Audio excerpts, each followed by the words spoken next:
மிக்க மகிழ்ச்சிங்கய்யா. ரொம்ப நன்றி. அருமையான தொடங்கலாங்கய்யா. ஆடியோ, வீடியோ எல்லாமே நல்லா இருக்கு. ரொம்ப மகிழ்ச்சி. நல்லது நல்லதுங்க, நல்லது. ரொம்ப சந்தோஷம். இன்றைய உங்க நிகழ்ச்சி அனைத்திலையும் பங்கு பெற்றேன். இந்த இறை சாதனை மார்க்கம், ஆனந்த யோகம், ஐயா இறைமதன் அவர்கள் இந்த இளைய வயதிலேயே வெகு சிறப்பான ஞானம் பெற்றிருக்கின்றார்கள். ஐயா எல்லாம் மகரிஷியே அவங்களுக்குள்ள இருந்து என்னெல்லாம் சொல்லணும்னு நினைச்சாங்களோ அதெல்லாம் கொடுத்துட்டு இருக்காங்க வெகு சிறப்பா. அதனால இந்த இறை சாதனை மார்க்கத்தை வாழ்த்துகிறேன். அந்த ஆனந்த யோக நிலையம் ஐயா இப்ப கட்டுமானத்துல இருக்குது. அது வெகு விரைவில் நல்லபடியாக முடிந்து அதுல இந்த இறை சாதனை மார்க்க பயிற்சிகளை மனிதகுலம் முழுவதும் இறை உணரணும், நெறியோடு வாழணும். அதற்கு தங்கள் பணி மென்மேலும் சிறக்க எனது இதயம் கனிந்த அன்பான வாழ்த்துக்களை தெரிவித்துக் கொள்கிறேன். இப்ப நான் என்னுடைய சிந்தனைக்குள்ள போறேன். வாழ்க மக்கள் குலம், வளர்க மெய்ஞானம், இறை அருள் நம் அனைவருக்கும் துணையாக அமையுமாக. வாழ்க வாழ்க்கை வள யோகம், வளர்க ஹோமியோபதி, டாக்டர் சாமுவேல் ஹானிமன் அருள். வாழ்க வையகம், வாழ்க வளமுடன், அருட்தந்தை வேதாத்திரி மகரிஷி அவர்களுடைய அருள். உழவன் சிரிக்கணும். ஐயா அழகா இப்ப மலைத்தவன் ரொம்ப சிறப்பா நடத்துனாங்க. அந்த உழவர்கள் எல்லாம் சிரிக்கணும் அப்படின்னா அவங்க வாழ்க்கையிலே மகிழ்ச்சி பொங்கணும். உழுபவனுக்கு உணவில்லை, நிறைய அது போயிட்டே இருக்குது. அவர்கள் உழவன் சிரிக்கணும், உலகம் செழிக்கணும். நமது ஈன்ற அன்னையை வணங்குவோம், தந்தையை வணங்குவோம், போற்றுவோம், அவர்களது அருள் ஆசிகளை பெறுவோம். எல்லா உயிர்களும் இன்புற்று இருப்பதை அன்றி வேறொன்றும் அறியோம் பராபரமேன்னு தாய்மானவர் சொல்றாங்க. இங்கே எல்லா உயிரும் இன்புறுக, அமைதி பெறுக, மனித குலம் உய்வு பெறுக. ஒரு ராமலிங்க அடிகளாருடைய ஒரு கவியிலிருந்து நம்ம துவங்குவோம். அருட்பெரும் ஜோதி, அருட்பெரும் ஜோதி, தனிப்பெரும் கருணை, அருட்பெரும் ஜோதி. திரு அருட்பா. இந்த கவியை கவனிச்சீங்கன்னாலே இதுல எல்லாமே அடங்கியிருக்கு. எல்லாம் செயல் கூடும் என் ஆணை அம்பலத்தே, எல்லாம் வல்லாந்தனையே ஏத்து. இன்று வருமோ, நாளைக்கே வருமோ, அல்லது அது மற்ற என்று வருமோ அறியேன் எம் கோவே. துன்று மல வெம்மாயை அற்று, துன்று மல வெம்மாயை அற்று, வெளிக்குள் வெளிகடந்து சும்மா இருக்கும் சுகம். இதுலதான் எல்லா தத்துவமே அடங்கி இருக்கு. வெளிக்குள் வெளிக்கடந்து. என்ன வெளிக்குள்னா என்ன? உள்வெளி. ஐயா அடிக்கடி அந்த வார்த்தையை சொல்றாங்க. ஆன்மா. இந்த ஆன்மாவை சூழ்ந்திருப்பது நமது வினைப்பதிவு. அதான் துன்று மல வெம்மாயை. அந்த தென்று மல வெம்மாயை அற்று வெளிக்குள் நம்ம அந்தராத்மாக்குள்ள போகணும். அந்தராத்மாக்குள்ள போயிட்டா அந்த அந்தராத்மாங்கிறது என்னன்னு கேட்டீங்கன்னா சுத்த வெளியின் ஒரு துளியே நம்முள்ளே மையமாக இருந்து நம்மை நடத்தி கொண்டிருக்கிறது. அந்த ஆன்மாதான் வினைப்பதிவுகளுக்கு. ஏன் எல்லா மனிதர்களுக்கும் ஒவ்வொருத்தருக்கும் ஒரு ஒரு மாதிரி இருக்கு வாழ்க்கை, குணம் ஒரு மாதிரி இருக்கு, உடல் அமைப்பு எல்லாமே வெவ்வேறு மாதிரி இருக்கு, மன அமைப்பு, இதெல்லாம் காரணம் அந்த வினைப்பதிவு தான். வெளிக்குள் அந்த உள்வெளி அப்படின்னு சொல்லக்கூடிய நம்முள்ளே இருக்கக்கூடிய சுத்த வெளிக்குள்ளே நம்ம போயிட்டோம்னா வெளிக்குள் வெளிகடந்து இந்த பிரபஞ்ச பெருவழி. அதெல்லாம் வள்ளுவர் சொல்றாரு, ஐயம் நீங்கி தெளிந்தாருக்கு வையத்துள் வானம் நனியது உடை. அந்த உள்வெளிக்குள்ள போயிட்டோம்னா வானம் எல்லாம் கடந்து சுத்த வெளி, இந்த பிரபஞ்சத்தை சூழ்ந்தும் அப்பாலும் உள்ள சுத்த வெளியோடு நம்ம இணைப்புப்பட்டு விடுகிறோம். இதுதான் தவம். நம்ம நாம் செய்கின்ற அனைத்து தவமே எங்க போய் நிக்கிறோம்னு பாத்தீங்கன்னா விரிந்த நிலையிலே அந்த சுத்த வெளியோடு கலந்து அதுவாகவே ஆகிவிடுகிறோம். அதுவும் அதுவாக ஆகிவிட்டால், நம்ம அருட்தந்தை அடிக்கடி சொல்லுவாங்க, நீ அதுவானால் அது சொல்லும் எல்லாவற்றையும். இப்ப இந்த மாதிரி இப்ப ஐயா எங்களை மாதிரி உள்ளவங்க எல்லாம் இந்த தவத்துல அந்த நிலைக்கு போய் போய் அது கொடுத்த அந்த அறிவுதான். அதைத்தான் இப்ப நாங்க எல்லார்கிட்டையும் எடுத்து சொல்லிட்டு இருக்கிறோம். வெளிக்குள் வெளிகிடந்து சும்மா இருக்கும் சுகம். அந்த அதுக்குள்ள போயிட்டோம்னா அங்க ஆங்கிலத்துல சொல்லுவாங்க எக்ஸ்பீரியன்சர், எக்ஸ்பீரியன்ஸ்டு, எக்ஸ்பீரியன்ஸ். மூணும் அனுபவம், அனுபவிக்கப்படுவது, அனுபவிப்பவர். இந்த மூணு ஒன்னாயிடுச்சு. அப்ப யார் அதை தேடிக்கிட்டு போறானோ நம்ம தான் என்ன ஆயிடுறோம், அந்த இடத்துல காணா போயிரும். அதனாலதான் கண்டவர் விண்டதில்லை, விண்டவர் கண்டதில்லைன்னு சொன்னாங்க பெரிய மகான்கள்லாம்.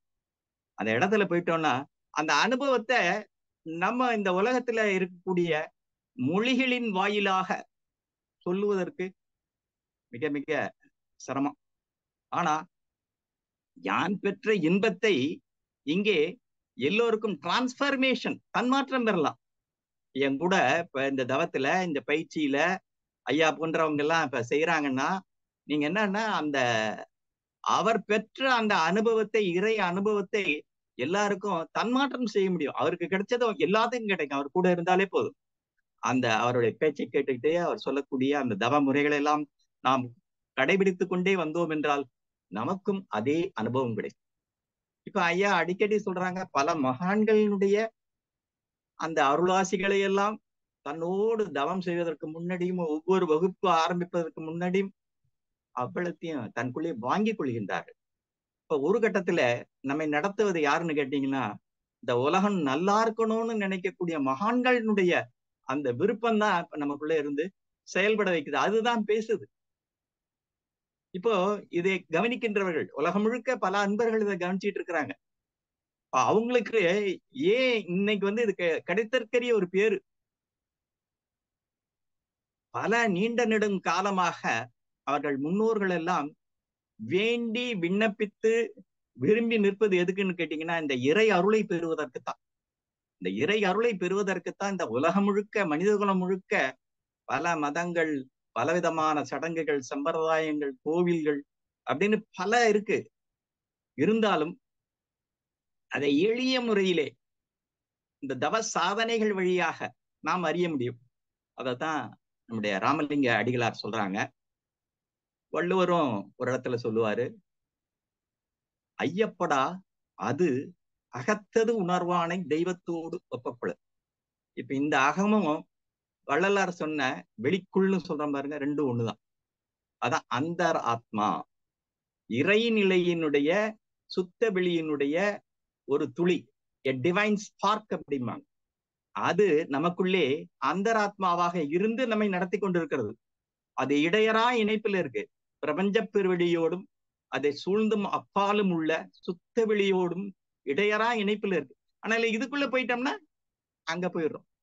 அதனாலதான் எல்லாம் செயல் கூடும் எண்ணானை அம்பலத்தே, எல்லாம் வல்லாண்டனையே ஏத்துங்கிறாங்க. Almighty, omnipresent, omnipotent, omniscient அப்படிம்பாங்க. அதையே தமிழ்ல சொன்னா எல்லாம் வல்ல, எங்கும் நிறைந்த, யாதும் அறிந்த. இந்த உலகத்துல மனித குலத்துக்கு என்னென்ன தேவை அப்படிங்கிறதெல்லாம் அறிந்து அதை இடையறா நமக்கு கொடுத்துக்கிட்டே இருக்கக்கூடிய ஒரு பேர் ஆற்றல் தான், பேர் அறிவு தான். அதுதான் ஆல் மைட்டி. அதான் எல்லாம் வல்லாந்தனையே ஏத்து. அப்ப அந்த எல்லாம் வல்லான் எப்படி இருக்குது? சுத்த வழியாக, அருட்பேர் ஆற்றலாக இருக்குது. அப்ப அத தவத்தின் மூலியமாகத்தான் நம்ம அந்த நிலையை அடைய முடியும். அதனால வள்ளுவர் மேலும் சொல்கின்றார், தவம் செய்வார் தம் கர்மம் செய்வார், மற்ற எல்லாம் அவம் செய்வார் ஆசை உட்பட்டு. கர்மம் என்றால் இந்த பிறந்த பிறப்புக்கு செய்யக்கூடிய கடமை. அது என்ன? முழுமை பேர் தான். மீண்டும் பிறவாமை என்கின்ற முக்தி, இதுக்குதான் பாடுபடுறாங்க. நம்ம எல்லா தவ யோகிகளும் ஆன்மீக குருமார்களும் மனிதகுலம் நல்லா இருக்கணும்னு நினைக்கக்கூடிய மனிதகுல சிந்தனையாளர்கள் இவங்க எல்லாம் நினைக்கிறது என்னன்னு கேட்டீங்கன்னா, மீண்டும் பிறவாமை என்கின்ற ஒரு முக்தி வேணும். இந்த பிறப்பே, இந்த உலகம் தோன்றி வந்திருக்கிறதே இவ்வளவு மக்கள் எல்லாம் பெருகிக்கிட்டே இருக்கு. இதத்தான் திருமூலர் தன் கவியில சொல்றாரு, திளைக்கும் வினைக்கடல் தீர்வுறு தோணி இழப்பினை நீக்க இரு வழி உண்டு, கிளைக்கும் தனக்கும் அக்கேடில் முதல்வன் விளைக்கும் தவமும் அறமும் மேற்றுணையாமே. ஏன் மனித குலத்துல இவ்வளவு மக்கள் பெருக்கம், பாப்புலேஷன் ஏன் இவ்வளவு, அதாவது எக்ஸ்ப்ளோஷன்ங்கிறாங்க, பாப்புலேஷன் எக்ஸ்ப்ளோஷன் இப்படியே போய்கிட்டே இருந்துச்சுன்னா இயற்கையில இருக்கக்கூடிய வளங்கள் எல்லாம் நமக்கு பத்துமோ பத்தாதோ தெரியாது. அப்படி ஒரு ஐயம் எல்லாம் கூட ஏற்படுது. இதுக்கு காரணம் வினை தேங்கி விட்டது. அந்த வினை மனிதர்களுக்குள்ளே தேங்கி எங்கும் நிரம்பி கிடக்கிறது. இதத்தான் நம்ம பெரியவங்க எல்லாம் என்ன சொல்றாங்க, பஞ்சமா பாதகங்கள் அருகுணம் மும்மலம் அப்படிங்கிறாங்க. பொய், களவு, கொலை, கற்பழிப்பு, சூது, இந்த பஞ்சமா பாதம் தோன்றதுக்கு நம்ம அருட்தவை சொல்லுவாங்க 6 குணம் தான் ஐயா அதுக்கு காரணம். பேராசை, சினம், கடும்பற்று, முறையற்ற பால் கவர்ச்சி, உயர்வு தாழ்வு மனப்பான்மை, பஞ்சம். இந்த 6ம் பஞ்சமா பாத, இந்த 6 குணமும் பஞ்சமா பாதகத்தை தான் தேடும். ஏன்னா இன்னைக்கு இருக்கக்கூடிய அனைத்து நீதிமன்றங்களையும் பாத்தீங்கன்னா இந்த பொய், களவு, கொலை, கற்பழிப்பு சொல்லவே வேண்டாம். நாட்டுல நடக்கிற அக்கிரமத்தெல்லாம் நம்ம எல்லாம், ஏன்னா நமக்கும் பிள்ளை குட்டிங்க பேரம் பேத்திங்க எல்லாம் இருக்குது, நம்ம கூட பிறந்தவங்க இவ்வளவு பெண்கள் இருக்கிறாங்க, இவங்கெல்லாம் நல்ல பாதுகாப்பா இருக்கணும், எல்லாரையும் வாழ விடணும். அப்ப இதெல்லாம் இப்படி நடக்குதுன்னா காரணம் நோற்பா, வள்ளுவரே சொல்றாரு, நோற்பார் சிலர் நோளாதவர் பலர். அதாவது தவம் செய்யாதவங்க, தவம் செய்யறவங்க ரொம்ப ரொம்ப குறைவு, தவம் செய்யாதவங்க தான் அதிகமா இருக்கிறாங்க. ஆனால் இந்த நோற்பு என்கின்ற தவத்தை மேற்கொண்டால் இந்த மனித சமுதாயமே ஒரு நல்ல ஒரு செம்மையான ஒரு அமைதியான நிலைக்கு வரும். இயற்கை சீரடை, இயற்கையை சீர்குலைக்க மாட்டான். காலையில ஐயாவுடைய வகுப்பெல்லாம் கவனிச்சேன். சுற்றுப்புற சூழலை பத்தி வெகு அழகாக சொன்னார். ஒரு யானை தன்னுடைய இதுல ஒரு வருஷத்துல 100 மரங்கள் உதாரணத்துக்கு உற்பத்தி பண்ணுது. அது மாதிரி ஒவ்வொரு தேனியும் மகரந்த சேர்க்கை, அது இல்லைன்னா நமக்கு ஒண்ணுமே கிடையாது. விதைகள் கிடையாது, பழங்கள் கிடையாது, காய்கறிகள் கிடையாது. அப்ப அந்த தேனீக்கள் அழியக்கூடாது. அப்ப தேனீக்கள் அழியக்கூடாதுன்னா என்ன செய்யணும், நிறைய பூச்செடிகள், பூ மரங்கள் நிறைய வைக்கணும். அப்பதான் அவைகளெல்லாம் வாழ முடியும். இந்த சுற்றுப்புற சூழலையும் நம்ம நல்லா கவனிக்கணும். இந்த விரிந்த சிந்தனையோடு இந்த இறை சாதனை மார்க்கம் வெகு சிறப்பாக நடந்து கொண்டிருப்பதை அன்னைக்கு முழுக்க கேட்டேன். எனக்கு ரொம்ப சந்தோஷமா இருந்துச்சு. அடுத்ததாக ஒரு கவி, இந்த கவியினுடைய அடிப்படையிலே தான் ஹோமியோபதி மருத்துவமே அமைக்கப்பட்டிருக்கிறது. ஏன்னா இந்த கவியை ஆரம்பத்துல டாக்டர் சாமுவேல் ஹானிமன் என்பவர் தான் ஹோமியோபதி மருத்துவத்தினுடைய நிறுவனர். அவர் ஜெர்மனியில பிறந்தவர். முதல்ல அவரு அலோபதி மருத்துவராக தான் இருந்தாரு. பிற்பாடு அந்த அலோபதி மருத்துவத்தில் இருக்கக்கூடிய சில விஷயங்கள் எல்லாம் அவர் மனசாட்சிக்கு ஒவ்வொல. அதனாலே ஒரு மனிதர்களுக்கு பக்க விளைவு பின்விளைவு தராத இயற்கை சார்ந்த ஒரு உண்மையான மருத்துவத்தை கண்டுபிடிக்கணும்னு மொழிபெயர்ப்பு துறைக்கு வராரு. அப்படி வரும்போதுதான் அவருக்கு ஒத்ததை குணப்படுத்தும்னு ஒரு இது கிடைக்குது. இயற்கை விதிய உணர்றார். அதுக்கு இந்த பாடல் ஜெர்மனியிலே பிறந்து வாழ்ந்த ஒரு பிலாசபர், அவர் பேர் ஜெல்லட். அவர் ஒரு கவி எழுதியிருக்கிறார், ட்ரூத் வி மார்டல்ஸ் நீட். அதாவது மெய்ப்பொருள் உண்மை அப்படிங்கிற பாருங்க. இந்த மெய்ப்பொருள் உண்மை எல்லாத்துக்குள்ளேயும் இருக்கு. அதுதான் இறைநிலைங்கிறோம், அதுதான் சுத்த வெளிங்கிறோம், அதுதான் இருப்பு நிலை என்கின்றோம். as blessed to make and keep, அதை எடுத்து அதற்கே உரிய முறைப்படி அதை தயாரித்து வைத்துக் கொள்ளலாம். வைத்து எப்பொழுது நமக்கு நோய் துன்பம் எல்லாம் வரும்போது அவைகளை நாம் தீர்வாக எடுத்துக்கொண்டு இந்த வாழ்க்கையினுடைய முழுமை பேரை பெறுவதற்கு எங்கு தங்கு தடை தேக்கங்கள் வருகிறதோ அதையெல்லாம் கடந்து வர முடியும். as blessed to make and keep, always, அங்க சொன்ன பாருங்க, அதே எல்லாம் வல்லான்ற பாருங்க, சேம் அதே தான் இங்க, ஆல்வைஸ், ஸ்லைட்லி கவர்ட் ஓவர். இந்த உண்மையை எங்கேயோ வெகு ஆழத்துல எல்லாம் கொண்டு போய் புதைச்சி வைக்கல, கடல்கடியில எல்லாம் வைக்கல. 7 மலை தாண்டி 7 கடல் தாண்டின்னு எல்லாம் சொல்லுவாங்க. நமக்குள்ளேயே இருக்கு, ஒவ்வொரு பொருளுக்குள்ளேயும் இருக்கிறது. ஆல்வைஸ் ஸ்லைட்லி கவர்ட் ஓவர், லேசா தான் மறைத்து வைத்திருக்கிறது. பட் டிட் நாட் பரி டீப். அப்போ அந்த லேசாக மறைத்து வைத்திருக்கின்ற ஒரு திரை சிலை விளக்குவது போல அந்த மேலே மறைத்திருக்கும் திரையை விளக்கும் போது உள்ளே இருக்கிற உண்மை வெளிப்படுகிறது. அதுபோல ஒவ்வொரு பொருளுக்குள்ளேயும், பொருள்னு சொல்றோம், உப்புன்னு எடுத்துக்கோங்க. அந்த உப்புல உப்பு சுவை நம்ம உணவுல பயன்படுத்துறோம். அந்த உப்பு சுவையை தாண்டி ஒரு இறைவனால அருளப்பட்ட அருள் ஒன்று இருக்கிறது.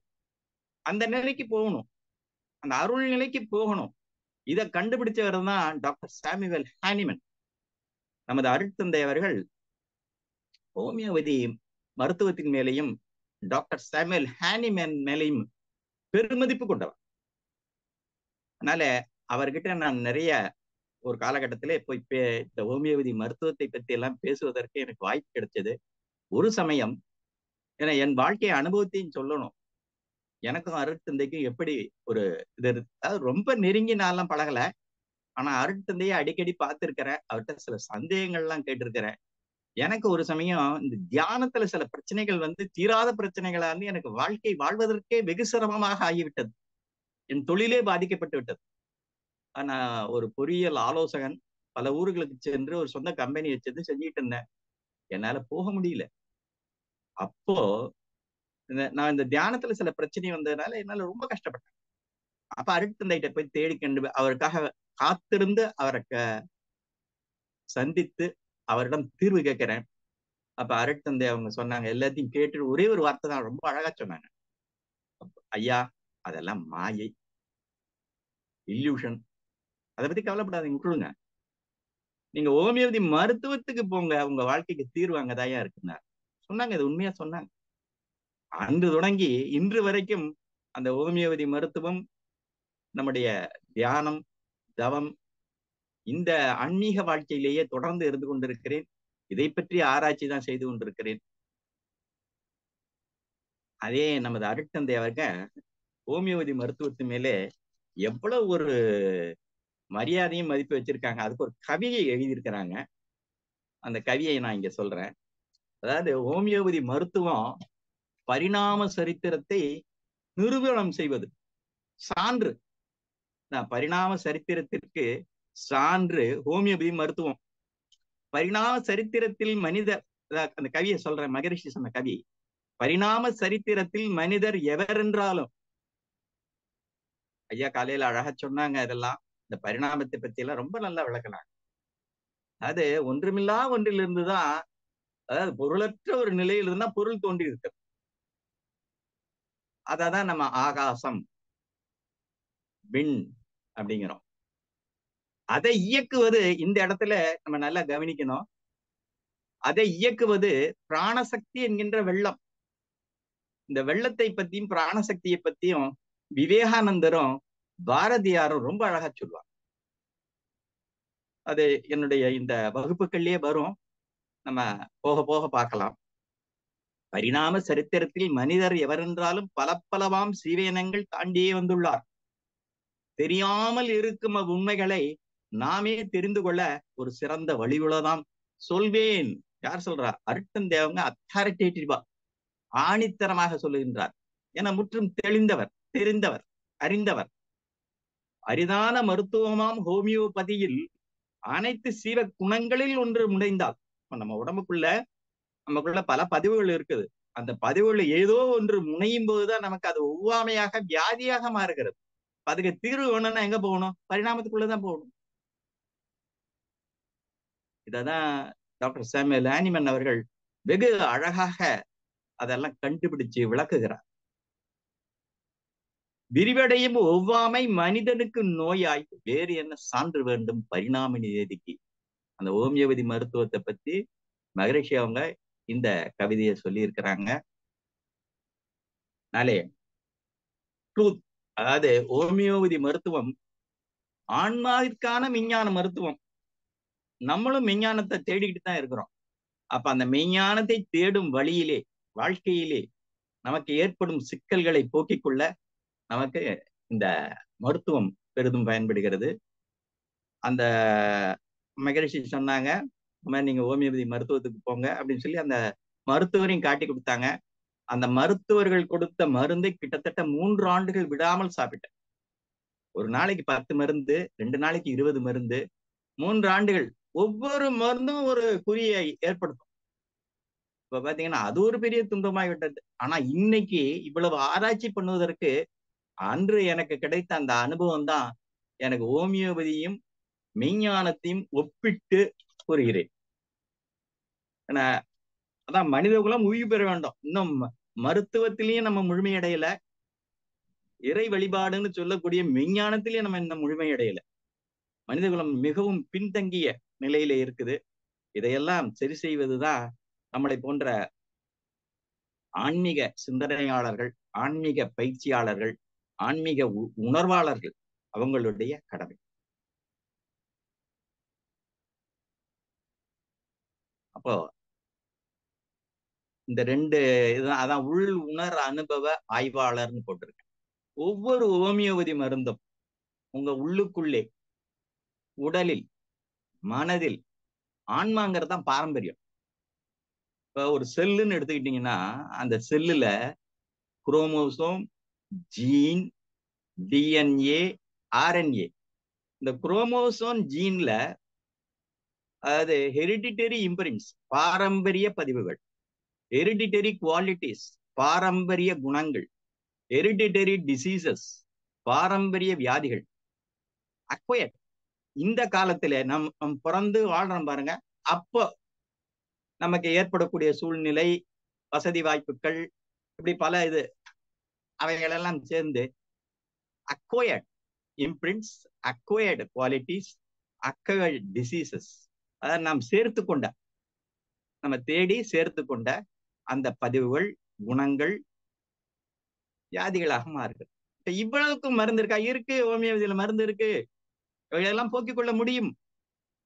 ஒரு ஹோமியோபதி கல்லூரியினுடைய விழாவிலே நமது அரங்காவல கார்த்திகேயன் ஐயா அவங்க சொல்லும்போது சொல்றாங்க, அப்ப இந்த வெடிகுண்டு கலாச்சாரம் ரொம்ப மோசமாக இன்னைக்கு இருக்கு. அப்ப அவர் என்ன சொன்னாங்கன்னா, இந்த குழந்தை வளர்ப்பில இருந்தே அதை நல்ல முறையில வளர்க்கணும். ஒண்ணு, ஹோமியோபதி மருத்துவத்தை ஃபாலோ செய்யணும். ஏன்னா ஹோமியோபதி மருத்துவத்துல எல்லாத்துக்கும் இருக்கு. இப்ப பஞ்சமா பாதகம்னு சொல்றேன் பாருங்க, பொய், களவு, கொலை, கற்பழிப்பு, சூது, இப்ப இந்த 5ஐயும் போக்கிக் கொள்வதற்கான மருந்துகள் இருக்கிறது. அந்த குழந்தையினுடைய சிறு வயசிலிருந்தே அதனுடைய செயல்பாடுகளை கண்டுபிடிச்சு நம்ம இதெல்லாம் கொடுக்க முடியும். ஆனா அதுக்கு தகுந்த அந்த ஆராய்ச்சி செஞ்சு கொடுக்கறவங்க கொடுக்கணும். அப்ப வைத்தியர்கள் எல்லாமே, அதாவது மருத்துவர்கள் எல்லாருக்குமே தியானம் தெரியணும், தன் உயிரை உணரணும், உயிருக்கு மூலமான அந்த இறைநிலையும் உணரணும், ஒவ்வொரு பொருளுக்குள்ளேயும் இறை அருள் இருக்கின்றது என்பதை உணரணும். அந்த அருளை தனக்குள்ளேயே பிரயோகிச்சு பார்த்து தானே சாப்பிட்டு பார்க்கும்போதுதான் அந்த மருந்து என்னென்ன குறிகளை, குணங்களை இவருக்குள்ள காட்டி கொடுக்கும். அதுதான் எனக்கு அந்த மருந்துகள் நான் சொல்றேன் பாருங்க, 3.5 ஆண்டுகள் ஒவ்வொரு மருந்து 1 மணி நேரத்துக்கு ஒரு மருந்து, ஒவ்வொன்றும் அதனுடைய குணத்தை காட்டி கொடுத்துக்கிட்டே போ. மருந்து என்பது இருக்கு நோய்க்கு. அப்ப அந்த நோய் குறிகளையும் நோய் தன்மைகளையும் எனக்குள்ள தொடர்ந்து 3.5 ஆண்டுகள் அப்படியே இருந்ததுல ரொம்ப பெரிய சிரமம் தான். ஆனா அதெல்லாம் பெற்றதுனாலதான் இப்ப இந்த மெய்ப்பொருளை என்னால நல்லா உணர்ந்துக்க முடிச்சு. ஆனிமனே ஒரு மெய்ப்பொருள் உணர்ந்த மெய்யுணர்வாளர். ஜெர்மன்லேயில பிறந்திருந்தாலும் கூட அவர் ஆர்கனன் ஆஃப் மெடிசன் அப்படின்னு சொல்லி இந்த மருத்துவத்தை பற்றி, ஏன்னா முதல்ல மருந்தை தானே சாப்பிட்டு பார்க்கிறார். என்ன அதிகமா மருத்துவத்துல போறேன்னு நினைக்க வேண்டாம், இதெல்லாம் சொல்ல வேண்டி இருக்கு உங்கள்கிட்ட. எனக்கு கிடைச்ச அனுபவத்தை உங்கள்கிட்ட சொன்னாதானே நீங்க அதை நம்புவீங்க. அப்ப அவரு முதல்ல இந்த மருந்துகளை சாப்பிட்டு பார்க்கிறார். ஒரு கட்டுரையில வருது, சின்கோனா பார்க் அப்படின்னு சொல்லக்கூடிய மருந்து தான் மலேரியாவுக்கு மருந்து. அந்த மருந்தை எடுத்து எங்கேயோ ஒரு கட்டுரை வருது, அதை படிக்கிறாரு. அதனுடைய கசப்பு தன்மையும் டானிக் எஃபெக்டும் தான் மலேரியா ஜுரத்திற்கு மருந்தாகிறது அப்படின்னு சொல்லி அவர் எழுதியிருக்கிறார், ஒரு பெரியவர். அதை இவர் படிச்சு பார்த்தவருக்கு ஒரு சந்தேகம் ஏற்படுது. உலகத்துல எத்தனையோ கசப்பு பொருட்கள் இருக்குது, அவையெல்லாம் ஏன் மருந்தாகவில்லை? இது மட்டும் எப்படி மருந்தாகுது? நாம் ஏன் சோதித்து பார்க்க கூடாது அப்படின்னு சொல்லி இந்த சின்கோனா பட்டை அதை வாங்கி கஷாயமாக காய்ச்சி காலையில 20 ml, அதாவது 4 grams சொல்லுவாங்க, ஒரு கிராமுக்கு 5 ml, 20 ml காலையிலையும் மாலையிலையும் ஒரு நாள்லாம் சாப்பிட்டா தெரியாது. கிட்டத்தட்ட ஒரு மாதத்துக்கு மேல 40-48 நாட்கள் போல சாப்பிட்டு வருகிறார். அப்போ ஏன்னா அவர் ஒரு மருத்துவர், பலருக்கு இந்த மலேரியா ஜுரத்திற்கு மருந்து கொடுத்திருக்கிறார். அவருக்கும் மலேரியா ஜுரம் வந்திருக்கிறது. துல்லியமாக அந்த மலேரியா ஜுரத்தினுடைய குறிகள் அவருக்குள்ளவர். இப்பதான் இயற்கையினுடைய ஒரு பேர் உண்மை விளங்குகிறது. நம்ம நோயினாலே ஒரு துன்பம், அந்த துன்பத்தை போக்க அதே போன்ற துன்பத்தை விளைவிக்கும் பொருட்களுக்குள்ளே இருக்கக்கூடிய அருளாற்றலை வெளியே கொண்டு வர வேண்டும். ஏன்னா அதுல உள்ள பருப்பொருள் ஓரளவுக்கு தான் வேலை செய்யும். ஆனா அதுக்குள்ள அந்த பொருள்களை விளக்கி பொருளுக்குள்ளே இருக்கக்கூடிய அருளை பிடித்து, அதுதான் இந்த பால் சர்க்கரை ஆல்கஹால் இவைகள்ல பிடிச்சு வைப்பாங்க. அவைகளுக்கு பேரு தாங்கிகள், ஆங்கிலத்துல வெஹிக்கிள்னு சொல்லுவாங்க.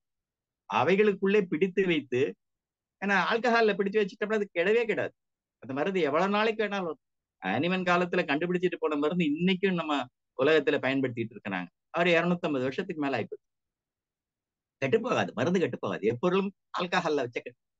அப்ப அந்த மாதிரி அவர் கிட்டத்தட்ட 100 மருந்துகளை தானே சாப்பிட்டு பார்த்ததல்லாமல் தன் குடும்பத்தாருக்கும் கொடுத்து, தன்னுடைய மாணவர்களுக்கும், அவருக்கு வேண்டியவங்க எல்லாம் இருப்பாங்க பாருங்க, சிஷ்யர்கள்லாம், அவங்களுக்கெல்லாம் கொடுத்து பார்த்து ஒவ்வொருத்தருக்குள்ளேயும் ஒவ்வொரு மருந்தும், அதாவது ஒரு மருந்தா எடுத்துக்குவார்.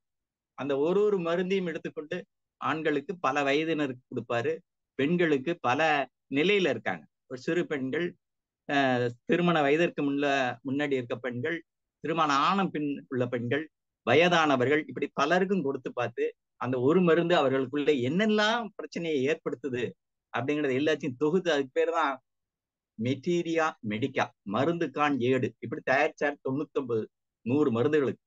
அதை வச்சுதான் இந்த ஹோமியோபதி என்கின்ற ஒரு உண்மை தத்துவத்தை அவர் வடிவமைக்கிறார்.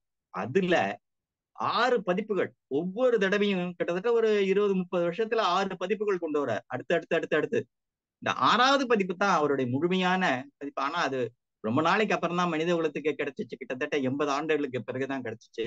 இன்னும் அதை முழுமையா படித்து புரிந்து கொள்பவர்களுக்கு மெய்ஞான அறிவியல் இல்லாம அதை பிடிச்சு புரிந்து கொள்ள முடியாது. வெறும் மருத்துவ அறிவு மட்டும் பத்தாது.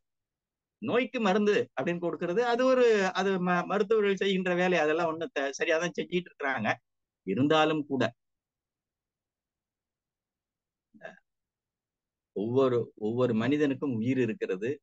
ஒவ்வொரு மனிதனுக்குள்ளேயும் ஆன்மா என்ற ஒரு தத்துவம் இருக்கிறது. அந்த தத்துவத்தை சூழ்ந்து வினைப்பதிவுகள், இதைதான் நியாசம்னு கொண்டு வந்தாரு ஹானிமன். நியாசம்னா அதாவது சோரா, சிப்ளிஸ், சைக்கோசிஸ் 3 கொண்டு வர்றாரு. சோரா தான் 8ல் 7 வியாதிக்கு காரணம் சோரா. சோராங்கிறது நம்முடைய 6 குணம் தான். அப்ப அந்த 6 குணத்தினாலதான் நிறைய வியாதி வருது. அதுக்கு அடுத்தது சிப்ளிஸ் அப்படின்னு சொல்லக்கூடிய பால் வினை வியாதிகள். சைக்கோசிஸ்னா மனோல ஏற்படக்கூடிய சைக்கோலாஜிக்கல் ப்ராப்ளம்ஸ். இவ்வளவுக்கும் மருந்து கண்டுபிடிச்சிருக்கிறாரு, ஹோமியோபதியில இருக்கு. அதனால ஹானிமன் அவர்கள் அந்த 6வது பதிப்பிலே இந்த 2 அபாரிசம்னு சொல்லுவாங்க, அதான் மணிமொழிகள் 9, 10. அதுல 9 அப்படிங்கிற மணிமொழியில என்ன சொல்றாரு, அது அப்படியே தியானத்தோட ஒத்து வரக்கூடியதாக இருக்கிறது.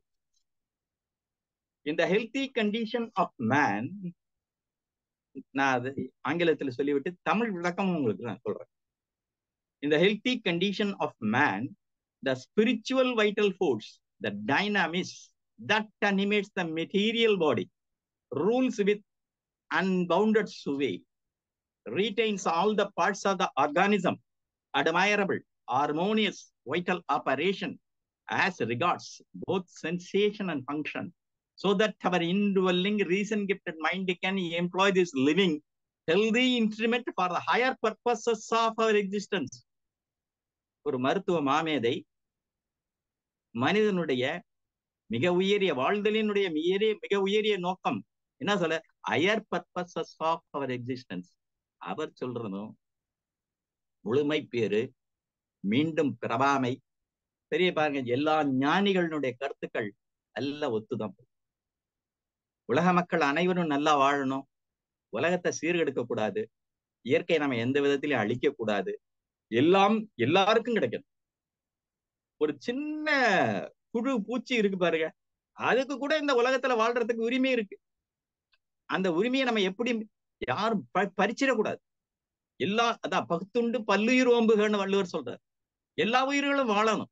அப்ப அதற்கு வாழ்றதுக்கு வழிவகை செய்யணும் ஒவ்வொரு மனிதன். அதுவும் 6 அறிவு படைத்த மனிதனுடைய கடமை என்னன்னு கேட்டீங்கன்னா, எல்லா ஜீவராசிகளும் நல்லா வாழ்வதற்கு மனித குலமும் நல்லா வாழணும், இயற்கையில இருக்கக்கூடிய அனைத்து ஜீவராசிகளும் நல்லா வாழணும்.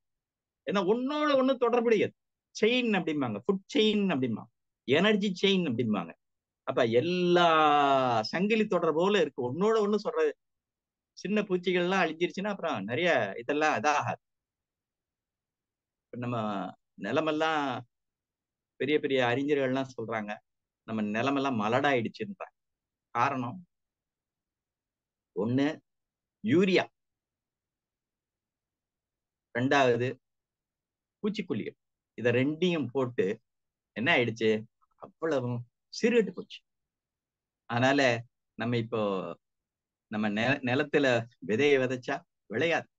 அதுக்குத்தான் இப்ப மீண்டும் இயற்கை இதுக்கே திரும்புறாங்க, பாரம்பரிய விவசாயத்துக்கே திரும்புறாங்க. அதற்கு நாட்டு மாடுகள் தேவைப்படுது. இதெல்லாம் இருக்கு, இதெல்லாம் உங்களுக்கு தெரிஞ்ச தகவல் தான். இருந்தாலும் இந்த இடத்துல சொல்ல வேண்டிய ஒரு எனக்கு விருப்பம் இருக்கு, அதனால நான் உங்கள்கிட்ட சொல்றேன். இப்போ மனித பிறப்பே எதுக்குன்னு கேட்டீங்கன்னா, அதாவது ஹெல்த்தி இன்ஸ்ட்ருமெண்ட். ஐயா அங்க உடற்பயிற்சியை பத்தி, காயகல்ப பயிற்சியை பத்தி, தியானத்தை பத்தி அவ்வளவு அழகாக அதற்காக இறை ஆசிரியர்களையே தயார் பண்றார்.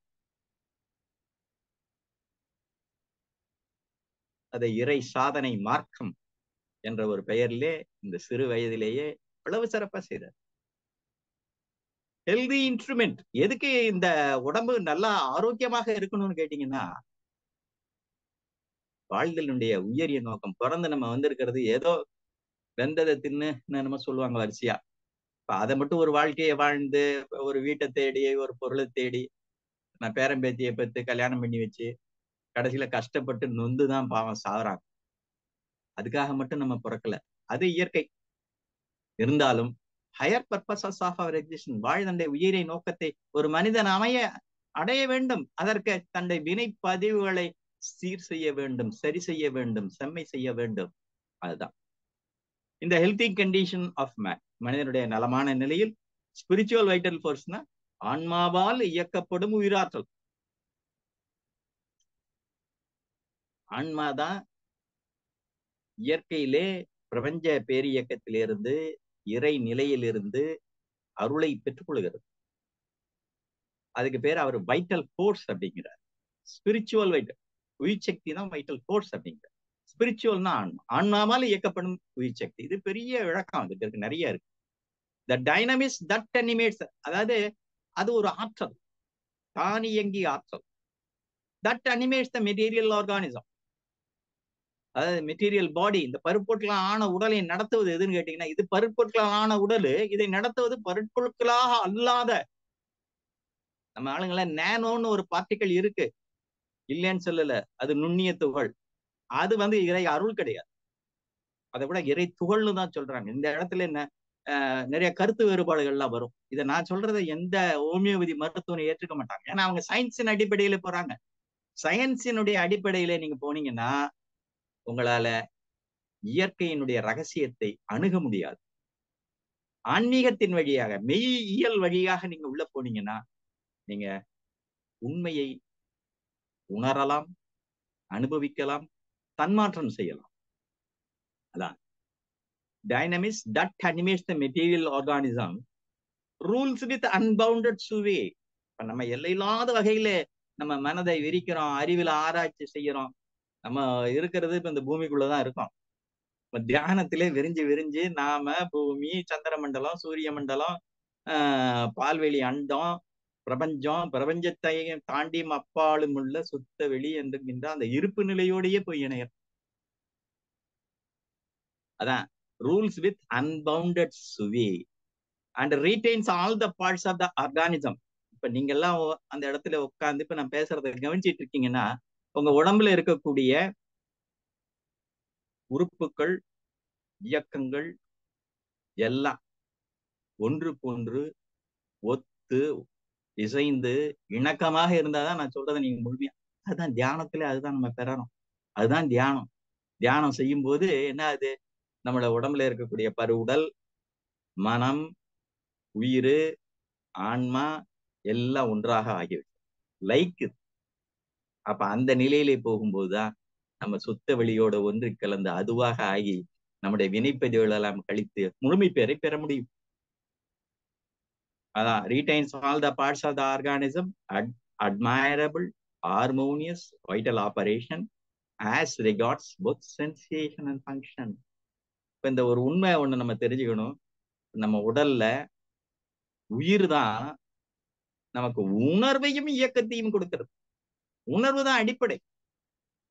இந்த திருமூலர் பாட்டை ஒரு சின்ன ஒரு மாற்றம் செஞ்சு உங்ககிட்ட சொல்றேன். தன்னை உணர தனக்கு ஒரு கேடில்லை, தன்னை உணராமல் தானே கெடுகின்றான், தன்னை உணரும் உணர்வினை உணர்ந்த பின்னே தன்னையே உணர்ந்து தானாக இருந்தானே. இந்த தானாகனா அந்த இறைநிலை, அதுதான் உண்மை நிலை. அப்ப அந்த உணர்வு தான் எல்லாத்துக்கும் முக்கியம். as regards both sensation and function, எல்லா இயக்கத்தையும் இயக்குவது உயிர் தான், இந்த உயிர் ஆற்றல். ஆனா உயிர் ஆற்றல் இயக்கப்படுவது ஆன்மாவை சூழ்ந்துள்ள அந்த வினைப்பதிவுகளினுடைய தன்மைக்கு ஏற்றாற போலதான் ஒவ்வொருத்தருக்கும் ஒவ்வொரு மாதிரி இயங்குது. அப்ப அது இணக்கமாகவும் ஒன்றுக்கொன்று ஒத்து இசைந்து இருந்தால் என்ன ஆகுது பாருங்க. அதான் நம்ம தியான நிலையத்தான் அவர் அழகா சொல்றாங்க. தியானம்னு சொல்லல இங்க, மெடிடேஷன் அதெல்லாம் சொல்லல. சோ தட் அவர் இன்டுவெல்லிங், நம்ம உள்ளுக்குள்ளே இன்டுவெல்லிங், நமக்குள்ளே இருக்கக்கூடிய மெய் அறிவு, ரீசன் கிஃப்டட் மைண்ட், வெகுமதியாக இறைநிலையால் நமக்கு எதற்காக கொடுக்கப்பட்டிருக்கிறதுன்னு கேட்டீங்கன்னா, கேன் எம்ப்ளாய் திஸ் லிவிங், இந்த வாழ்க்கையை ஆரோக்கியமான கருவியாக பயன்படுத்தி வாழ்ந்த உயரிய நோக்கத்தை அடைய முடியும் அப்படிங்கிறது இந்த ஹானிமனுடைய இதுல இருந்து நம்ம தெரிந்து கொள்கின்றோம். அடுத்ததா இந்த உயிரை பற்றி இன்னும் ரொம்ப அழகா சொல்றாரு.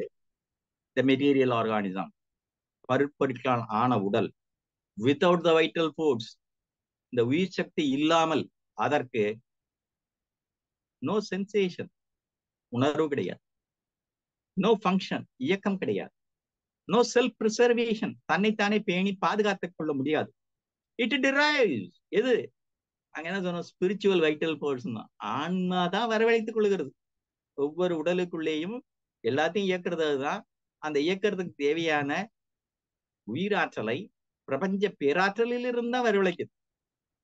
It drives all the sensation, அது எப்படி உணர்வாக தான் வருவிக்குதான். அனிமே நாங்க சொல்றாங்க sensation and performs the functions of life. இப்போ உடம்புனா அதுல எல்லா இயக்கமும் இருக்கு பாருங்க. உடம்புக்குள்ளேயே வெளி உடம்பு ஒண்ணு இயங்குது, கையை காலு இதெல்லாம், உள்ளுக்குள்ள எத்தனை இயக்கம் இருக்கு. அல்ல போனீங்கன்னா, உடலுக்குள்ள போனீங்கன்னா அது ஒரு பெரிய பிரபஞ்சத்தை விட பெரிய தத்துவங்கள்லாம் உள்ளுக்குள்ள இருக்கு. functions of solely by means of immaterial being, அது எங்க இருந்து வரவேற்று, immaterial being the vital principleங்கிற உயிர் அடிப்படை மூல தத்துவம். அந்த தத்துவத்தில இருந்துதான் நம்முடைய ஆன்மா ஸ்பிரிச்சுவல் வைட்டல் ஃபோர்ஸ் வாங்கி கொண்டு இந்த உடலை நடத்துகிறது. which animate the material organism, பருப்பொருட்களான ஆர்கானிசம்னா ஆர்கான், உறுப்பு அமைவு கொண்ட கண்ணு, காது, மூக்கு, கை, இவ்வளவு இருக்க, இவ்வளத்தையும் ஒரு ஒட்டுமொத்தமாக சேர்த்து இயக்கினாதான் ஒரு மனிதன் இயங்க முடியும். அதான் organism in health and disease. அது நோய் இருக்கோ நலம் இருக்கோ இருந்தாலும் மனிதனை தொடர்ந்து நடத்தி கொண்டே இருப்பது அந்த இம்மெட்டீரியல் பீயிங், த வைட்டல் பிரின்சிபிள். நேரா போயிடுறாரு, இறைநிலைதான் நம்மளதை நடத்துது அப்படின்னு.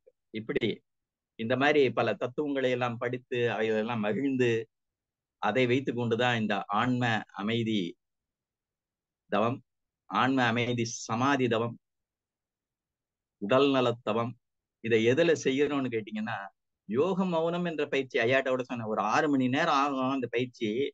நடுவுல 1 மணி நேரத்துக்கு ஒரு தடவை நம்ம ஒரு 20 நிமிஷம் கொஞ்சம் ரெஸ்ட் கொடுத்துக்கலாம், ஒரு கேப் கொடுத்துக்கலாம். அந்த மாதிரி ஒரு பயிற்சி ஒண்ணு இருக்கு. அந்த பயிற்சியை நீங்க முழுமையா செய்யும் போது பலர் பல வழியில சொல்லுவாங்க. இது நான் உணர்ந்தது, நான் அனுபவிச்சது. அப்ப அந்த வழியை உங்களுக்கு நான் சொல்லணும்னு நான் விருப்பப்படுறேன். அதுக்கெல்லாம் வசதி வாய்ப்புகள் கிடைக்கணும்.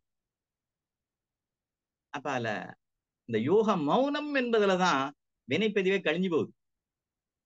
அந்த யோக மௌனத்தை ஐயா கூட சொன்னாங்க பாருங்க. மௌனம் எப்பெல்லாம் உங்களுக்கு 1 மணி நேரம் கூட செய்யலாம். எப்பெல்லாம் நீங்க தனியா இருக்கீங்களோ அப்பெல்லாம் உங்க மூச்சையே கவனிச்சுக்கிட்டு இருங்கன்னாங்க. மூச்சுல அவ்வளவு விஷயம் இருக்கு. நம்ம மூச்சை பத்தி யாருமே கவலைப்படுறதில்லை. ஏன்னா ஃப்ரீயா கிடைக்குது. அதுக்கு ஒரு மீட்டர் கிடையாது, காசு வாங்குறது கிடையாது, கவர்மெண்ட்ல வரி போடுறது கிடையாது. அதை நீங்க விரும்புறீங்களோ விரும்பலையோ உங்களுக்குள்ள தொடர்ந்து இயங்கி கொண்டிருக்கிறது. அது இறைவனுடைய அருள் தான். அதுலயே எல்லாம் வந்துருது. அதனாலதான் மூச்சை கவனிங்க, மூச்சை கவனிங்கிறது. மூச்சை கவனிச்சீங்கனாலே இந்த மூச்சை பற்றிய ஒரு உண்மை சொல்லணும். அதாவது நம்ம மூச்சு காத்துக்கு என்ன பேர் சொல்றோம்?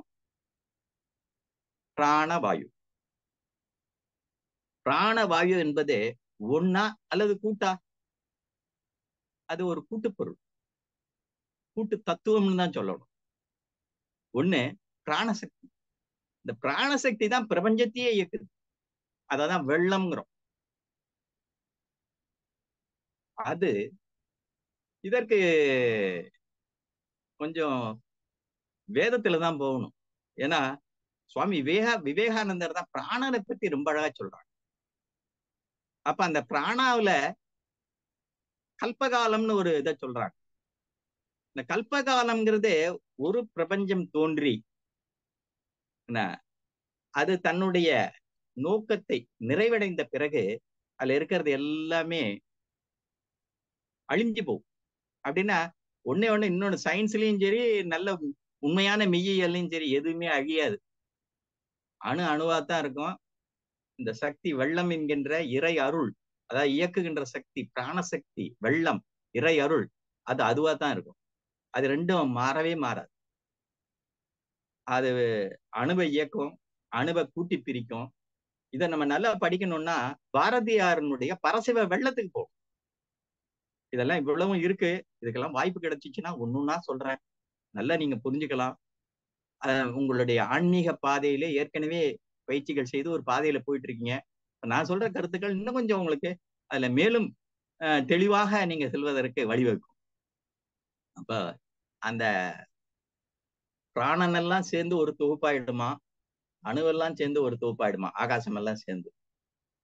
அப்ப மீண்டும் ஒரு சங்கல்பம் ஏற்பட்டு இந்த பிராணா என்கின்ற ஆற்றல் அணுவில மோதி அணுவை இயங்க சொல்லி இயங்க வச்சு, அப்புறம் அதுல இருந்துதான் பஞ்சபூதங்கள் தோன்றி, பஞ்சபூதத்திலிருந்து அப்படியே வரிசையா எல்லா நட்சத்திரங்கள், சூரியன்கள், பூமிகள், இது மாதிரி. இப்ப நம்ம பூமி மாதிரி இப்ப நமக்கு தெரிஞ்ச வரைக்கும் நம்ம பூமியில மட்டும்தான் உயிரினங்கள் வாழுது. இப்ப இதுல அணு முதல் அண்ட கோடிகள் அனைத்தும் ஆக்கி வழுத்தும் ஓர் அறிவு முதல் 5 மாறும் வகையாய் உயிரினங்கள் தோற்றுவித்து முழு திறனுடன் காத்து முடிக்கும் முழுமுதற் பொருளே நம்ம அறிவுமாகும் பழுத்த வரை நிலை வரையிலே நீ நான் என்போம் பதமடைந்தோம் ஒன்றானோம் பரமானந்தம். அற்புதமா மகிழ்ச்சி பாட்டு சொல்லியிருக்காங்க.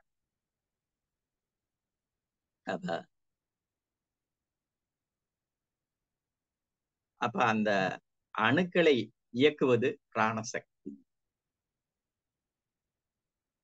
இப்படி பிரபஞ்சம் தோன்றி இயங்கிக் கொண்டேதான் இருக்குது. அப்ப அந்த பிரபஞ்சத்துல வாழுகின்ற மக்கள் இதெல்லாம் உணர்றதுதான். எப்பொருள் யார் யார் வாய் கேட்பினும் அப்பொருள் மெய்ப்பொருள் காண்பது அறிவு. வள்ளுவர் சொல்லாத இதுவே கிடையாது.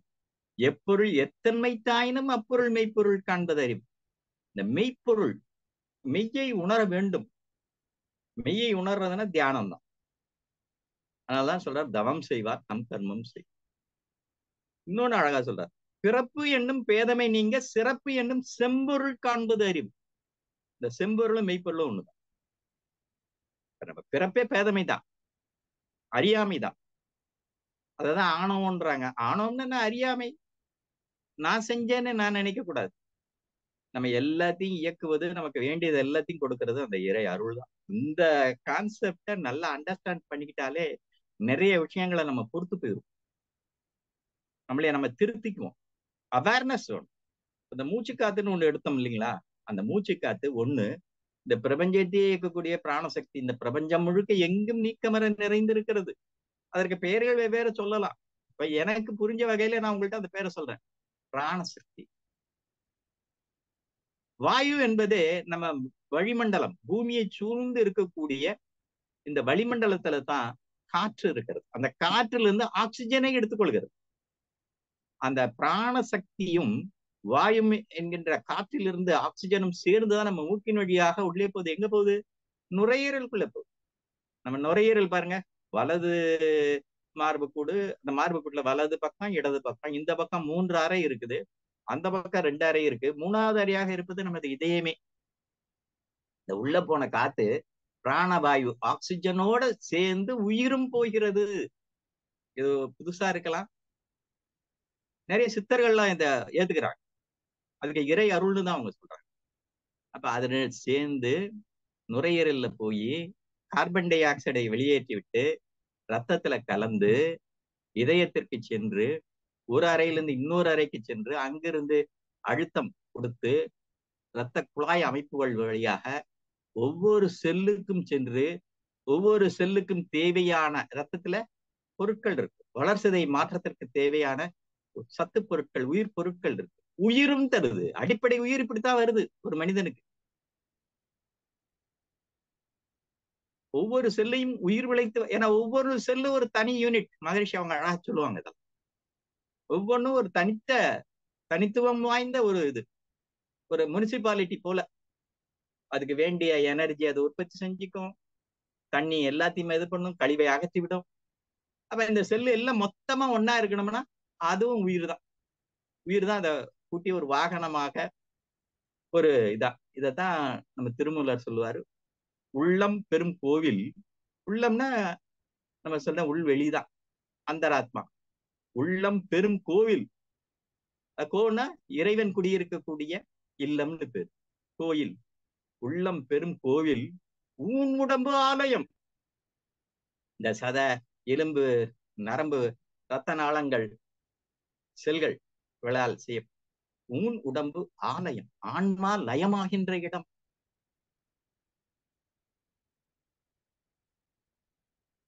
உள்ளம் பெரும் கோவில், ஊனுடம்பு ஆலயம், வள்ளல் பிரானாருக்கு வாய் கோபுர வாசல். வாயில தான் பேசுறோம். உயிர் வாழணும்னா உணவு தேவை. அந்த உணவை வாயில போட்டுதான் மென்னு உமிழ்நீரோட கலந்து உள்ளுக்கு அனுப்பிச்சு அது நம்முடைய இறைப்பைக்கு போய் வரிசையா அப்படியே டியோனினம், சிறுகுடல், பெருங்குடல், மலக்குடல், மலபாயின்னு கழுவி வெளியேறணும். இதுலயே 7 தாதுக்களாக பிரிஞ்சு, ரசம், ரத்தம், மாமிசம், கொழுப்பு, எலும்பு, மஜ்ஜை. மஜ்ஜை ரொம்ப முக்கியமான ஒரு பொருள். புரோனித சுக்கிலம்னு அடுத்த புரோக்ரியேஷன், இன்னொரு உயிரை ஜெராக்ஸ் காப்பி உற்பத்தி பண்றது. ஆணுக்கு விந்து, பெண்ணுக்கு நாதம். இப்படியெல்லாம் அற்புதமா இருக்குது. இறைநிலையினுடைய ஒரு அமைப்பு ரொம்ப அற்புதமா இருக்குது. இதெல்லாம் நல்லா புரிஞ்சு வச்சுக்கணும். அது மருத்துவர்கள் எல்லாம் இதெல்லாம் நல்லா தெரிஞ்சு வச்சுக்கணும். இதைதான் சித்தர்கள் சொல்லியிருக்காங்க. நம்ம அருட்தந்தை வெகு அழகாக விளக்கி இருக்கின்றார். காயகல்ப பயிற்சிகள் எல்லாம் நல்லா விளக்குவாங்க பேராசிரியர்கள் எல்லாம். நேரம் எப்படிங்கய்யா?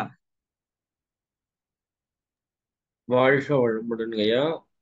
இப்ப 7:30 வரைக்கும் ரெகுலரா ஸ்பீச் கொடுப்பாங்கய்யா, அப்புறம் கேள்வி பதில் இருக்கும். இன்னைக்கு ஏதாவது தியானம் கொடுக்குறீங்களாங்கய்யா? நம்ம தியானம் கொடுத்தா இன்னொரு 20 நிமிஷம் தேவைப்படும், கொடுத்துட்டுமா? சரிங்கய்யா, எடுத்துக்கலாம். சின்ன விளக்கம் ஒரு 5 நிமிஷம் சொல்லிட்டு ஒரு 15 சரிங்கய்யா. தியானத்தை, அதாவது உடல் அமைதி மட்டும் நான் நிறுத்திக்கிறேன் இன்னைக்கு. நல்லதுங்கய்யா, நல்லது நல்லது. ஏன்னா அதுவும் கொடுத்துட்டா நல்லது. ஆமா, ஒரு தியானம் கொடுத்தா நல்லா இருக்கும். வாழ்க. அதுக்கு முன்னாடி 4 கவி, மகரிஷியினுடைய கவிகள் தான் அது. ஒரு சின்ன மாற்றம் மட்டும் செஞ்சிருக்கேன், பொறுத்தரணும். மெய்ப்பொருள் வணக்கம். இருப்பு நிலையாய் இறைவா, எங்கும் எங்கும் இருந்து அமர்ந்து எப்பொருளோடும் நிறைந்து அனைத்தும் இயக்குகின்றாய் உனது அளப்பெரிய ஆற்றல். வெள்ளம் என்கின்ற பிராணா மற்றும் ஆகாஷ் என்கின்ற விண்ணின் மூலம் விருப்பு வெறுப்புக்கப்பால் வெளியாய் நின்று பூரண பொருளே துயோய் உந்தன் விந்தை செயல் பேரியக்க மண்டலத்தில் விரைந்து சுழன்று ஓடும் எண்ணறிய பொருள்கள். திருப்புகளாய் உன் பெருமை உணர்ந்த முன்னோர்கள் தெளிவாக பிறருணர பாடியுள்ள தெய்வ மொழி. என் அகத்தே புகுந்து தூண்ட தெவிட்டாத இன்பத்தில் திளைக்கின்றேன். மூல கருப்பொருளே, என் மனதின் அடித்தளத்தில் கலங்கம் என அலை நிற்க கண்டேன் உன்னை. கடலுதே அலையாகி அலைகளுடைய கலங்காத நிற்கும் கடல் நீரை போன்று. என்னையான் அறிய வேண்ட குரு வணக்கம் இது. என்னையான் அறிய வேண்ட இறைவா என் குருவாய் வந்தாய். சென்னையில் சிந்தை வைத்து சீர்தம் முறையாய் செய்தேன். உன்னையே என்னுள் காட்டி உள் நிறைந்த அறிவாய் நின்றாய். முன்னை சேர் வினை தூய்மைக்கே முயன்று அறநெறி வாழ்கின்றேன். குரு அருள். இப்ப இந்த வாழ்க்கை வாழ யோகா பயிற்சிக்கு ஒரு வாழ்த்து ஒண்ணு அமைச்சிருக்கேன். இது உங்களுக்கு தெரிஞ்ச கவிதா. கடைசியில கொஞ்சம் மாற்றம் இருக்கும். தந்தை தாய் ஈருடல் வந்து சேர்ந்து தழைத்தோர் உடலாய் உலகில் வந்தேன். அந்த ஈருயிர் அழித்த அறமும் மற்ற பதிவுகள் எல்லாம் என் சொத்தாச்சு. இந்த அரும்பிறவில் முன்வினை நீக்கி எல்லையில்லா மெய்ப்பொருளை அடைவதற்கு வந்த ஒரு உதவிதான் வாழ்க்கை வாழ யோக பயிற்சி. அப்பயிற்சியை பயின்று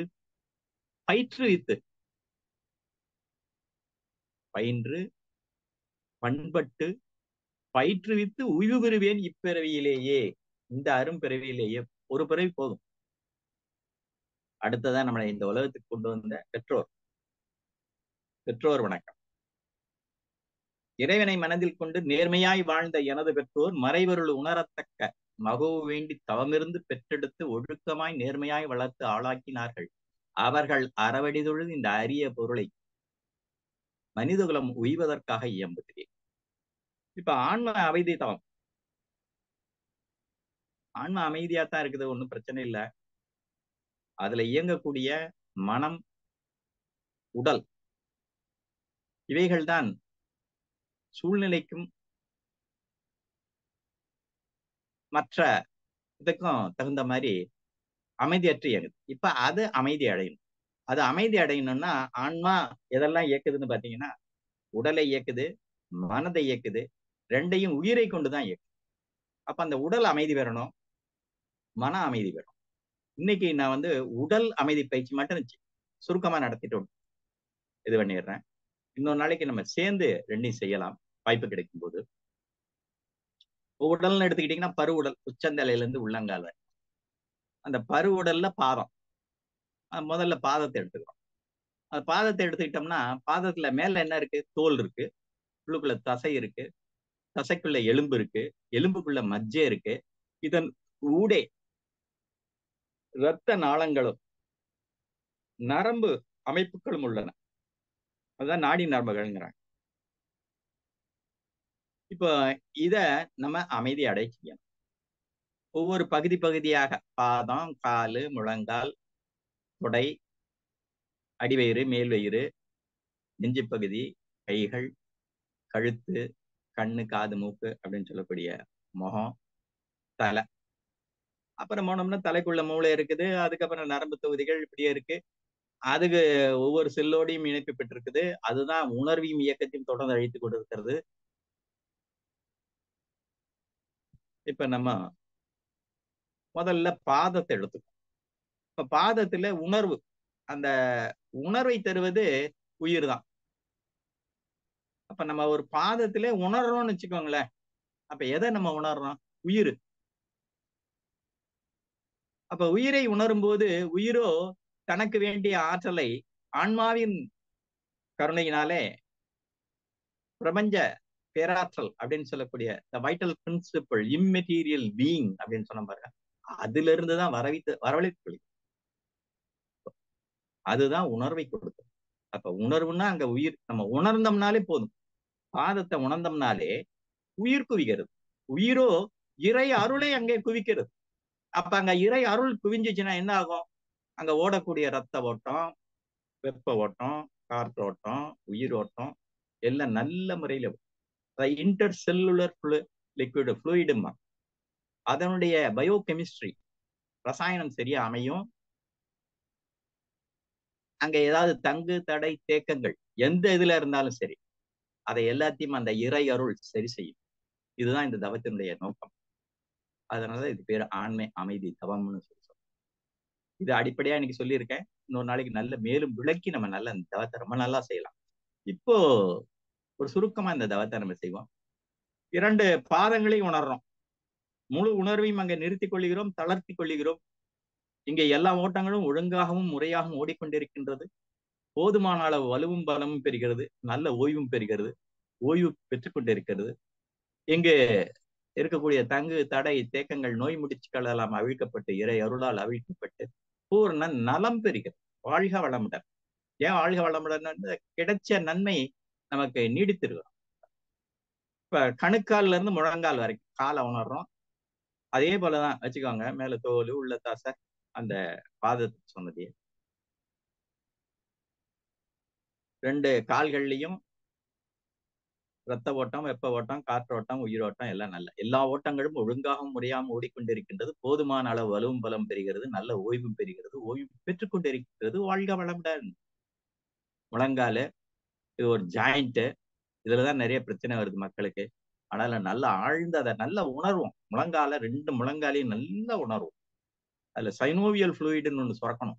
அது சுரக்கலைன்னா தான் இந்த பிரச்சனைகள் எல்லாம். நல்லா உணர்றோம். எல்லா ஓட்டங்களும் ஒழுங்காக முறையாம ஓடிக்கொண்டிருக்கின்றது. போதுமான அளவு வலுவும் பலமும் பெறுகிறது, நல்ல ஓய்வும் பெறுகிறது, ஓய்வும் பெற்றுக் கொண்டிருக்கின்றது. அங்கே உள்ள தங்கு தடை தேக்கங்கள் நோய் முடிச்சுக்கள் எல்லாம் அவிழ்க்கப்பட்டு பூரண நலம் பெறுகிறது. வாழ்க வளம். தொடைகளை 2ஐயும் உணர்றோம். முழு உணர்வையும் அங்கே நிறுத்திக் கொள்கிறோம், தளர்த்திக் கொள்கிறோம். எல்லா ஓட்டங்களும் ஒழுங்காகவும் முறையாகவும் ஓடிக்கொண்டிருக்கின்றது. போதுமான அளவு வலுவும் பலமும் பெறுகிறது, நல்ல ஓய்வும் பெறுகிறது, ஓய்வும் பெற்றுக் கொண்டிருக்கிறது. தங்கு தடை தேக்கங்கள் நோய் முடிச்சுக்களால் அவிழ்க்கப்பட்டு பூர்ண நலம் பெறுகிறது. வாழ்க வளம்.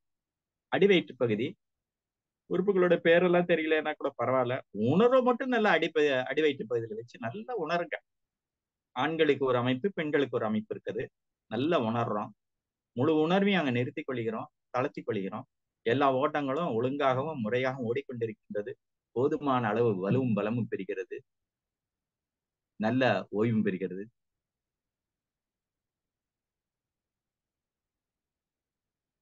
கேக்குதுங்களா? ஓய்வும் பெற்றுக் கொண்டிருக்கின்றது. வாழ்க வளமுடன். ஐயா கேக்குதுங்க ஐயா, நீங்க கண்டினியூ. சரி. இப்ப மேல் வயிற்று பகுதி அதே போல முழு உணர்வை அங்க வைத்துக் கொள்கிறோம், தளர்த்திக் கொள்கிறோம். எல்லா ஓட்டங்களும் ஒழுங்காக முறையாக ஓடிக்கொண்டிருக்கின்றது. போதுமான அளவு வலும் பலம் பெறுகிறது, நல்ல ஓய்வும் பெறுகிறது, ஓய்வும் பெற்றுக் கொண்டிருக்கின்றது. தங்கு தடை தேக்கங்கள் நோய் முடிச்சுக்கள் எல்லாம் அவிழ்க்கப்பட்டு பூரண நலம் பெறுகிறது. வாழ்க்கை. நெஞ்சு பகுதி இங்கதான் நம்முடைய இதயம், நுரையீரல் எல்லாம் இருக்கு. அவ்வளத்தையும் உணர்றோம். முழு உணர்வை நிறுத்திக் கொள்கிறோம், தளர்த்திக் கொள்கிறோம். எல்லா ஓட்டங்களும் ஒழுங்காக முறையாக ஓடிக்கொண்டிருக்கின்றது. போதுமான அளவு வலுவும் பலம் பெறுகிறது, நல்ல ஓய்வும் பெறுகிறது, ஓய்வும் பெற்றுக் கொண்டிருக்கின்றது. வாழ்க்கை வளம். 2 கையையும் உணரும். தோள்கள்ல இருந்து விரல் நுனி வரைக்கும் முழு உணர்வையும் நிறுத்திக் கொள்கிறோம், தளர்த்திக் கொள்கிறோம். எல்லா ஓட்டங்களும் ஒழுங்காக முறையாக ஓடி போதுமான அளவு வலும் பலம் நல்ல ஓய்வும் பெறுகிறது, ஓய்வும் பெற்றுக் கொண்டிருக்கிறது. வாழ்க்கை. கழுத்துப்படி சில உணவு குழல், மூச்சுக்குழல், 7 எலும்புகள், தைராய்டு, பேரத்தைராய்டு, சுரப்பிகள் நிறைய எல்லாத்தையும் நல்ல உணரும். முழு உணர்வையும் அங்கே நிறுத்திக் கொள்கிறோம், தளர்த்திக் கொள்கிறோம். எல்லா ஓட்டங்களும் ஒழுங்காக முறையாக ஓடிக்கொண்டிருக்கின்றது. போதுமான அளவு வலுவும் பலம் பெறுகிறது, நல்ல ஓய்வும் பெறுகிறது. அங்கே உள்ள தங்கு தடை தேக்கங்கள் நோய் முடிச்சுக்கள் எல்லாம் அவிழ்க்கப்பட்டு பரிபூர்ண நலம் பெறுகிறது. வாழ்காலம். முகத்துலதான் கண்ணு, காது, மூக்கு, வாயின் உட்புறம் இருக்கக்கூடிய நாக்கு, விளவும் இருக்கு. நல்லா உணர்றோம். முழு உணர்வையும் அங்கே நிறுத்திக் கொள்கிறோம், தளர்த்திக் கொள்கிறோம். எல்லா ஓட்டங்களும் ஒழுங்காகவும் முறையாக ஓடிக்கொண்டிருக்கின்றது. போதுமான அளவு வலுவும் பலம் பெறுகிறது, நல்ல ஓய்வும் பெறுகிறது, ஓய்வும் பெற்றுக் கொண்டிருக்கிறது. அங்கு தங்கு தடை தேக்கங்கள் எல்லாம் பூர்ணமாக விளக்கப்பட்டு பரிபூர்ண நலமடைகிறது. வாழ்காலம். தலை, உச்சந்தலை, அதுக்குள்ளதான் மூளை. மூளையில பாத்தீங்கன்னா பெருமூளை, சிறுமூளை, முகுலம், தண்டுவடம், நரம்பு தொகுதிகள்னு உச்சந்தலையிலிருந்து உள்ளங்கால் வரைக்கும் நரம்புகள் ஓடிக்கொண்டிருக்கிறது. அதையே உணர்றோம். முழு உணர்வையும் நிறுத்திக் கொள்கிறோம், தளர்த்திக் கொள்கிறோம். எல்லா ஓட்டங்களும் ஒழுங்காகவும் முறையாக ஓடிக்கொண்டிருக்கின்றது. போதுமான அளவு வலும் பலம் பெறுகிறது, நல்ல ஓய்வும் பெறுகிறது, ஓய்வும் பெற்றுக் கொண்டிருக்கிறது. வாழ்க்கை. உச்சந்தலையிலிருந்து உள்ளங்கால் வரைக்கும் நல்ல உணர்வும். இப்ப உடல்ல உள்ள ஓட்டங்கள், இயக்கங்கள், உறுப்புகள் எல்லாம் ஒன்றுக்கு ஒன்று ஒத்து இசைந்து இணக்கமாக இயங்கிக் கொண்டிருக்கிறது. மேலும் இப்ப நம்ம உடம்புல இயல்பாக இயங்க தேவையான மிக குறைந்த அளவு சக்தி அதை இயக்கி கொண்டிருக்கிறது. ஏன்னா நம்ம நல்ல அமைதி நிலைக்கு வந்துட்டோம், தவம் செய்யறோம். மிகுதி சக்தி நம்ம ஆன்ம சக்தியாக, ஆன்ம பலமாக, நோய் நீக்கும் ஆற்றலாக, நோய் எதிர்ப்பு ஆற்றலாக, மேலும் முக்கியமா ஒண்ணு, பிறவிப்பேரை நல்கின்ற ஆற்றலாகவும் நமக்கு சேமிப்பாய் கொண்டிருக்கிறது. அப்படியே நல்லா உணர்றோம். உச்சந்தலையில இருந்து உள்ளங்கால் வரை உடம்ப உணர்ந்து பார்க்கிறோம். உடம்பு லேசாக இருக்கிறது, பறப்பது போல இருக்கு, சிலருக்கு மிதப்பது போல கூட இருக்கும். இப்ப இந்த நிலை நமக்கு மனசிலே ஒரு மகிழ்ச்சியை, உலகாங்கிதத்தை, பேரின்பத்தை அளிக்கிறது. உடல் நல்ல அமைதி பெற்று விட்டது. இந்த உடல் அமைதி பயிற்சியோட நிறைவு செய்து கொள்வோம். ஆன்ம அமைதி பயிற்சியில் இது ஒரு பாகம். உச்சந்தலையில இருந்து உள்ளங்கால் வரைக்கும் அப்படியே உணர்ந்து பார்க்கறோம். நல்லா அமைதியா இருக்கு. தலையை உணர்றோம். தலை நல்ல வலுவும் பலமும் பெற்று விட்டது, ஓய்வும் பெற்று விட்டது, பூர்ண நலம் பெற்று விட்டது, வாழ்க வளமுடன். முகம் நல்ல வலுவும் பலமும் பெற்று விட்டது, ஓய்வும் பெற்று விட்டது, பூர்ண நலம் பெற்று விட்டது. கழுத்து பகுதி நல்ல வலுவும் பலமும் பெற்று விட்டது, ஓய்வும் பெற்று விட்டது, பூர்ண நலம் பெற்றது. கைகள் ரெண்டும் நல்ல வலுவும் பலம் பெற்று விட்டது, ஓய்வும் பெற்று விட்டது, பூர்ண நலம் பெற்று விட்டது. நெஞ்சு பகுதி நல்ல வலுவும் பலம் பெற்று விட்டது, ஓய்வும் பெற்று விட்டது, பூர்ண நலம் பெற்று விட்டது, வாழ்க. வயிற்று பகுதி நல்ல வலுவும் பலம் பெற்று விட்டது, ஓய்வும் பெற்று விட்டது, பூர்ண நலம் பெற்று விட்டது. தொடைகள் நல்ல வலுவும் பலம் பெற்று விட்டன, ஓய்வும் பெற்று விட்டன, பூர்ண நலம் பெற்று விட்டன. முழங்கால்கள் நல்ல வலுவும் பலம் பெற்று விட்டன, ஓய்வும் பெற்று விட்டன, பூர்ண நலம் பெற்று விட்டன. கால்கள் நல்ல வலுவும் பலம் பெற்று விட்டன, ஓய்வும் பெற்று விட்டன, பூர்ண நலம் பெற்று. பாதங்கள் நல்ல வலுவும் பலம் பெற்று விட்டன, ஓய்வும் பெற்று விட்டன, பூர்ண நலம் பெற்று விட்டன, வாழ்க. உச்சந்தலிருந்து உள்ளங்கால் வரை நல்ல வலுவும் பலமும் பெற்று விட்டது, ஓய்வும் பெற்று விட்டது, பூர்ண நலம் பெறுகிறது, வாழ்க வளம். இந்த ஆன்ம அமைதி தவத்திலே உடல் அமைதி பயிற்சியை இன்றைக்கு நம்ம நிறைவு செய்து கொள்கின்றோம். எல்லாரும் தவத்தை நிறைவு செய்து கொள்ளலாம், கண்களை திறந்து கொள்ளலாம்.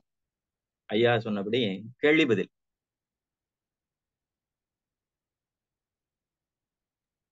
வாழ்க வளமுடன். வாழ்க வளமுடன் ஐயா. மிக்க மகிழ்ச்சி ஐயா. உங்களை வாழ்த்திட்டு நம்ம கேள்வி பதிலுக்கு சொல்லலாம். நல்லதுங்க. மகிழ்ச்சி மகிழ்ச்சிங்க ஐயா. வாழ்க வளமுடன். நண்பர்களே, இன்றைய தினம் ஒரு சிறப்பான ஒரு யோக பயிற்சியை பற்றிய ஒரு துவக்க உரையை ஐயா அவங்க கொடுத்திருக்கிறாங்க.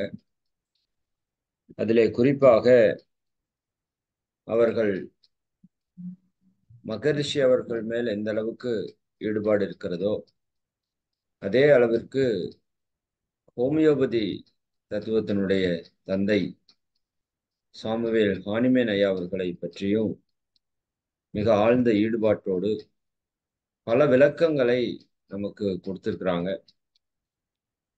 ஏன்னா நான் அடிக்கடி நினைக்கிறது உண்டு, நம்ம மற்ற மருத்துவங்கள் எல்லாம் இங்க வந்து பேசுறாங்க, ஆனா ஹோமியோபதி தத்துவத்தை ஆழமாக ஒருத்தர் புரிதலோட சொன்னா நல்லா இருக்கும்னு.